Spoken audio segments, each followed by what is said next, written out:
देखो, हम कभी भी अपने काम को क्यों टालते हैं? क्योंकि हमें लगता है कि अभी के लिए काम बहुत बड़ा है और ये जल्दी कंप्लीट नहीं होगा, मे बी इसे हम बाद में करेंगे, ये कहकर हम उस काम को टाल देते हैं। लेकिन जब आप उस बड़े काम को 25 मिनट के सेगमेंट में तोड़ दोगे तो वो टास्क करना काफ़ी आसान हो जाता है। आप उसे बिना किसी तकलीफ के बड़े आराम से कंप्लीट कर पाओगे। लगभग 1980s में फ्रांचेस्को सिरिलोन ने पोमोडोरो टेक्निक डेवलप की थी। अगर आपको नहीं पता तो पोमोडोरो का मतलब इटालियन में टमाटर होता है। फ्रांचेस्को ने एक टमाटर के शेप के टाइमर को यूज़ किया था जब वो यूनिवर्सिटी में स्टूडेंट थे, जिसके बाद आगे चलकर इसी टेक्निक का नाम पोमोडोरो टेक्निक पड़ा। ये टेक्निक आपको डिस्ट्रैक्शन से बचाते हुए आपके इंपॉर्टेंट काम कंप्लीट करने में मदद कर सकती है। साथ ही आप बीच बीच में ब्रेक्स भी ले पाओगे। आपको बस एक टाइमर की ज़रूरत पड़ेगी। So without any delays let's get started. Number 1, choose a task to be accomplished. जब आप कोई भी एक टास्क चूज़ करते हो, मेक श्योर कि वो बस एक ही टास्क है। जब आप पढ़ते हो, आपको आपका फ़ोन चेक नहीं करना है या आपको आपका कोई भी सोशल मीडिया खोलकर नहीं देखना है। आप कभी नहीं चाहोगे कि आपकी प्रोडक्टिविटी कम हो, क्योंकि आप अपने मेन टास्क के साथ साथ छोटे मोटे काम भी कर रहे हो।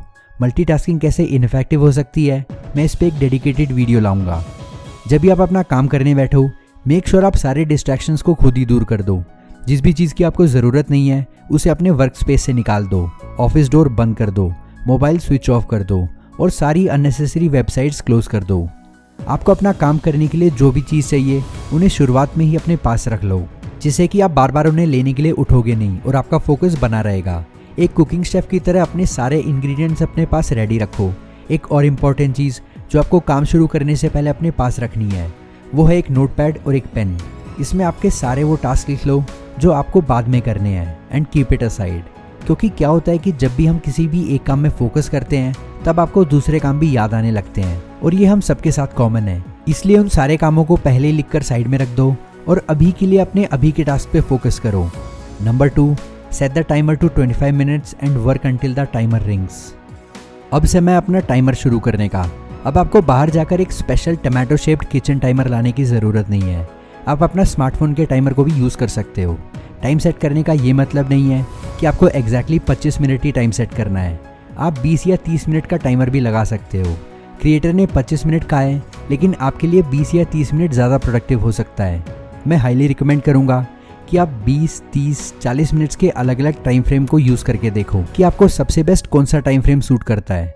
आफ्टर ऑल, ये टेक्निक कोई पत्थर में जड़ी हुई नहीं है कि आपको एग्जैक्टली यही फॉलो करना है। आप इसे अपने हिसाब से मॉडिफाई कर सकते हो, क्योंकि हर किसी का कॉन्सेंट्रेट करने का टाइम फ्रेम अलग होता है। लेकिन ध्यान रहे, टेक्निक की एसेंस नहीं जानी चाहिए।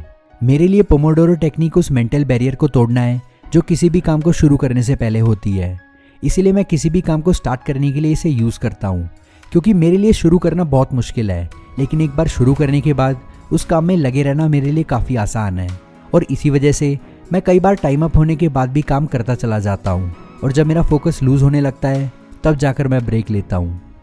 Number 3, take a 5 minutes break and restart the task.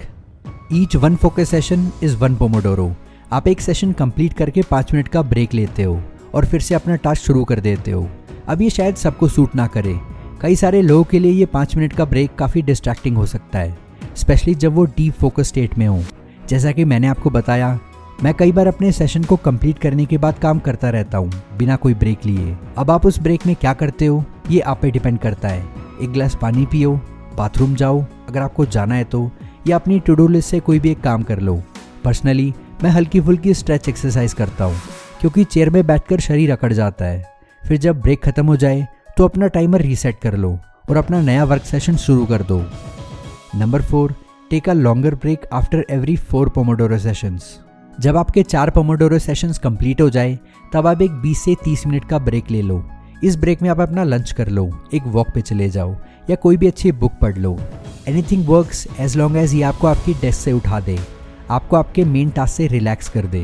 Pomodoro technique का मेन गोल है आपको एक फोकस जोन में लाना, लेकिन साथ ही आपको याद दिलाता है कि आपको ब्रेक भी लेना है और अपने आप को रिलैक्स करना है। यह आपको अपना स्वीट स्पॉट ढूंढने में भी मदद कर सकता है और आपको सिखा सकता है कि आपको अपना टाइम एफिशिएंटली कैसे यूज़ करना है।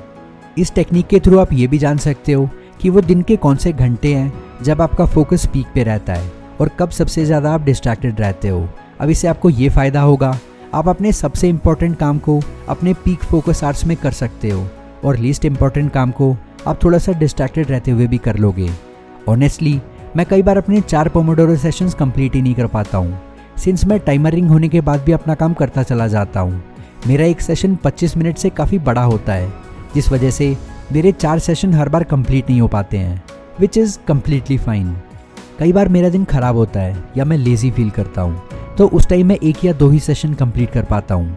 मेरे लिए हैबिट मेंटेन करना ज़्यादा इंपॉर्टेंट है कंपैरेटिवली कि मैं कितनी देर एक टास्क को देता हूँ। अगर मैं किसी दिन सिर्फ 1 ही सेशन कंप्लीट कर पाता हूँ तो भी वो दिन मेरे लिए अच्छा होता है, क्योंकि उस दिन मैंने अपने डिसिप्लिन को मेंटेन करते हुए काम किया होता है, भले ही वो थोड़ा ही क्यों ना हो। So I have covered everything under this technique. मैं हाईली रिकमेंड करूँगा कि आप भी इसे यूज़ करके देखो, क्योंकि जब भी मैंने इसे यूज़ किया है इसने मुझे कभी डिसअपॉइंट नहीं किया।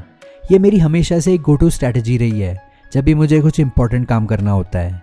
Hopefully it works for you as much as it works for me and helps your brain to become a wealthy brain. Thanks for watching. Next video तक के लिए good bye and take care.